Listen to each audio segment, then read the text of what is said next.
Well, here with us now is Tony Perkins, president of Family Research Council. Tony, thanks for being with us.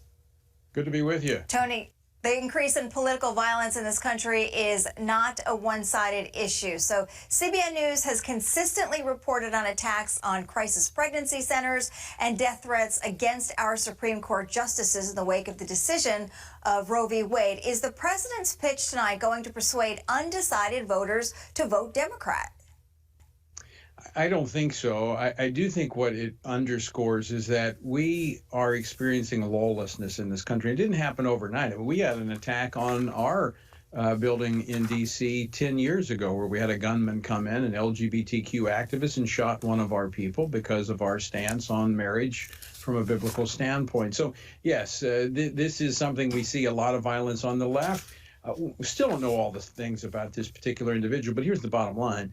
Violence does not work in a republic. And I think what we need to be looking at are the warning signs here and not the finger pointing of, this person went on this Facebook page or this social media and said this, they're aligned with this.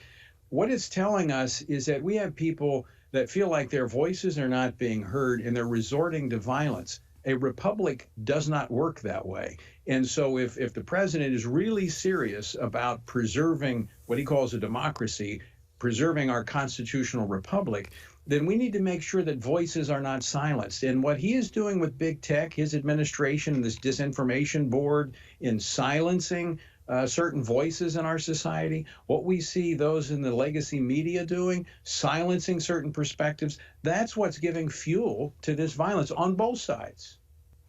Tony, as we mentioned, conservatives have also frequently been the victims of political violence. But I got to ask, do you think the January 6 riots put an incredible, intense amount of light in those pictures that are indelible in all of our minds?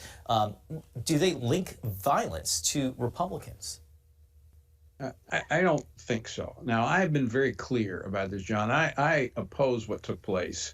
Look, I was a former police officer. I served in our nation's military. I was a Marine. Our system only works when we operate within the law. And violence has no place in our society. It's destabilizing.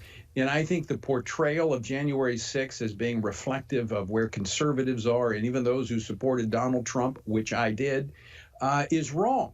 And I think it only fuels the animosity and the angst among voters and only intensifies what we're seeing happening in our society. I think the president, as he said in his in his inaugural address, he wants to be a unifier and unify this country. But his rhetoric has not done that. He has only intensified the division in this country. In his speech in Philadelphia just weeks ago, I've never seen anything like that from a president of the United States. I think the president needs to step back and do a little self-reflection when it comes to his party and what he and other Democratic leaders are saying. Tony, quickly, abortion, obviously a major issue in this country. Yes or no, is this going to be a determining factor in these elections? No, I think the economy is. The polling is showing that people are shifting away from that issue. It is an underlying issue, certainly for the pro-life community, but it's not the driver that it was in the days after the Dobbs decision. I think the president realizes he's on the hook because of the economy. Tony, we are out of time. Tony Perkins, president of FRC, thanks for being with us tonight.